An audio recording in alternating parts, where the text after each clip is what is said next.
Hello et bienvenue dans ce 25e Zalem à la folie. On commence aujourd'hui avec détail de l'exposition de Jean-Claude Dugnac, C'est à l'Atalante. C'est une anthologie des nouvelles de Dugnac, publiée pour la plus ancienne en 1983, et pour les plus récentes, quelques inédits qui se sont invités à la partie. Alors le thème du musée n'est pas innocent, puisqu'on le retrouve dans plusieurs nouvelles de ce recueil. Et ainsi que l'art principalement. Enfin, il y avait beaucoup de nouvelles qui reprennent ces thématiques et qui nous apportent de nombreuses réflexions sur les artistes, l'art, ce que ça peut nous faire, la société, son rapport à l'art, etc.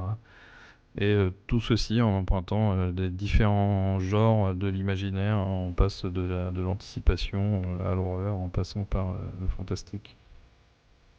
On continue avec La beauté d'Alia Whiteley, c'est chez Nemos.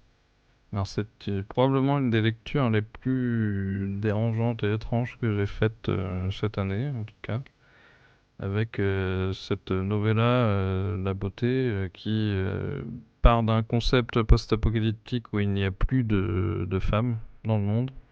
Et donc on suit une espèce de communauté d'hommes survivantes perdues entre la lisière d'un bois, etc. Et qui va découvrir, ou peut-être se faire approcher en tout cas par la beauté, qui est cette espèce de forme de vie fongique, féminine, on ne sait pas trop, qui va à la fois dégoûter et attirer les hommes, un peu comme on est devant cette nouvelle.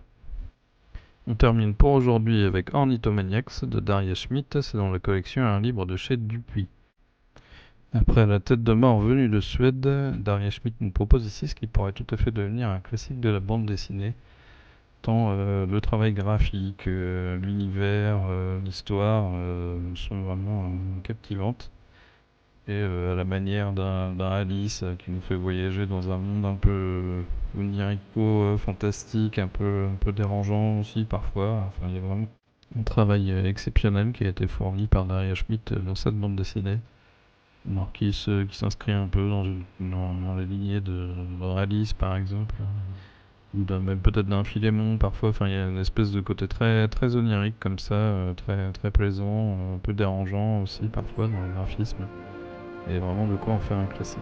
Pour aujourd'hui, on a eu détail de l'exposition, Ornithomaniacs et La beauté.